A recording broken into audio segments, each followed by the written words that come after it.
नमस्कार। प्रस्तुत है एक छोटी सी कहानी। एक बार की बात है कि इंद्रदेव किसानों पे बड़े नाराज़ हो गए, और जब इंद्रदेव नाराज़ हो गए तो उन्होंने किसानों को ये शाप दे दिया कि अगले 12 वर्षों तक अब वो धरती पर वर्षा नहीं करेंगे। 12 वर्षों तक धरती पर वर्षा नहीं होगी, ऐसा शाप सुन के सारे किसान घबरा गए। वो दौड़ के इंद्र के दरबार पहुँचे और उन्होंने इंद्र से गुहार लगाई कि महाराज, आपने ये क्या कर दिया है? इंद्र देवता, आपने ये क्या कर दिया? इंद्र देवता जो बड़े क्रोधित थे, उन्होंने कहा कि मैं आपसे नाराज़ हूँ और अगले 12 वर्षों तक मैं बारिश नहीं करूँगा। जब सारे किसानों ने इसके ऊपर उपाय पूछा तो उन्होंने कहा कि अगर शिव जी अपना डमरू बजा देते हैं तो बारिश हो सकती है। सारे किसान दौड़ते हुए शिव जी के दरबार पहुँचे। शिव जी के दरबार पहुँच के उन्होंने शिव जी से विनती की, शिव जी से गुहार लगाई कि शिव जी आप अपना डमरू बजा दीजिए। लेकिन इसके पहले कि किसान शिव जी के दरबार पहुँचे, आपके जानकारी के लिए कह देता हूँ कि इंद्रदेव ने गुप्त स्वरूप से शिव जी को ये संदेश दे दिया था कि आप अपना डमरू ना बजाएं। शिव जी ने मना कर दिया। शिव जी ने कहा कि मैं डमरू नहीं बजा सकता। किसान बड़े नाराज़ होकर अपने घर लौट गए। जैसे ही किसान नाराज़ होकर अपने घर लौट गए, उन्होंने अब कुछ नई योजनाएं बनाने को शुरुआत की। उन्होंने सोचा कि चलो हम लोग किसी दूसरे गांव, किसी दूसरे शहर जाकर, कहीं और जाकर कुछ और कर अपना गुजर बसर करेंगे। ऐसे में एक जो किसान था, उसने ये तय किया कि वो अपने खेत में जाएगा और पहले की तरह ही अपना सर्वस्व लगाकर खेत में काम करेगा। अगले दिन जब कुछ किसान अपने गांव को छोड़कर जाने लगे, उन्होंने देखा कि ये किसान अपने खेत में मेहनत किए जा रहा है। वो उस पर हंसने लगे। कुछ दिन पश्चात फिर और कुछ जाने लगे, वो भी उस पर हंसने लगे। एक स्थिति ऐसी आई कि एक किसान जाकर उस किसान से पूछने लगा जो खेत में मेहनत कर रहा था। उसको वो पूछने लगा कि भाई, तुम ये क्या कर रहे हो? जब तुम जानते हो कि अगले 12 वर्षों तक वर्षा होने वाली नहीं है, क्यों तुम इस खेत में फिर से अपनी मेहनत कर रहे हो? उस किसान का जवाब बड़ा ही प्यारा था।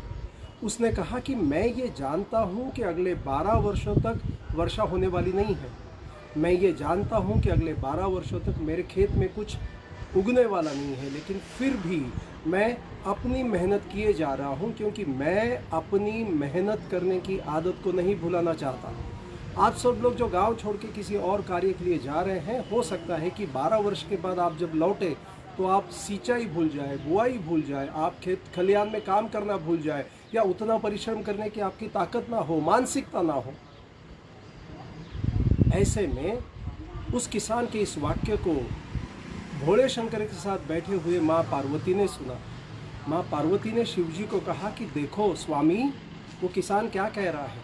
वो किसान ये कह रहा है कि 12 वर्षों तक अगर मैंने अपने खेत में काम नहीं किया, अगर कि मैंने खेत में मेहनत नहीं की, तो हो सकता है कि मैं बुआई, सिंचाई, खेत में काम करना, मेहनत करना, परिश्रम करना सारा भूल जाऊँ। कहीं ऐसा तो नहीं कि 12 वर्ष अगर कि आप डमरू ना बजाएं तो आप भी डमरू बजाना भूल जाएं। शिव जी के बात समझ में आई। शिव जी ने तुरंत अपना डमरू उठाया और ये सोचा कि चलो मैं एक बार देख लेता हूँ कि क्या मैं डमरू बजा सकता हूँ। और शिव जी ने अपना डमरू बजाया। जैसे ही शिव जी ने डमरू बजाया, इंद्रदेव की ये कंडीशन थी, इंद्रदेव ने ये कहा था कि शिव जी डमरू बजाएंगे तो ही बारिश होगी। तुरंत वर्षा होने लगी। किसान खुशी से नाचने लगे, झूमने लगे। लेकिन ये ज्ञात रहे केवल वो किसान जो अपने खेत में मेहनत कर रहा था, अपने खेत में अपना सर्वस्व लगा रहा था, उसके यहाँ अच्छी फसल आई। बाकी सारे किसान हाथ पर हाथ धरे बैठे रह गए। दोस्तों, ये छोटी सी कहानी, ये छोटा सा प्रसंग मेरे बचपन के एक मित्र विजय सरदेश पांडे उर्फ गोट्या ने मुझे भेजा है, केवल आप सबके लिए। ये सारा संदेश आप तक पहुंचाने के लिए। जिस तरह से 12 वर्षों का शाप पाकर वो सारे किसान परेशान हो उठे थे, ठीक उसी तरह से आज संपूर्ण विश्व कोरोना के शाप में है। पता नहीं अगले 2 महीने, 3 महीने, 4 महीने, 5 महीने, 6 महीने भी लग सकते हैं। पता नहीं अगले कितने दिनों तक ये कोरोना का प्रकोप चलता रहेगा। लेकिन ऐसे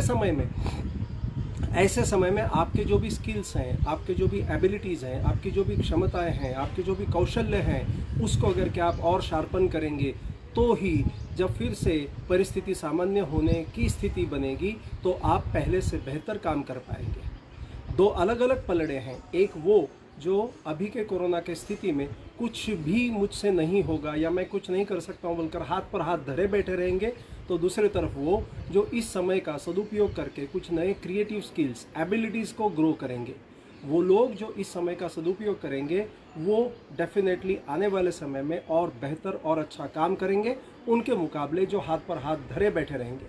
आप किस पलड़े में हैं, ज़रूर नीचे कमेंट्स में लिखें, अपनी प्रतिक्रियाएं कमेंट्स में दें। बहुत बहुत हार्दिक शुभकामनाएं इस समय को उपयोग में लाने के लिए, सदुपयोग करने के लिए।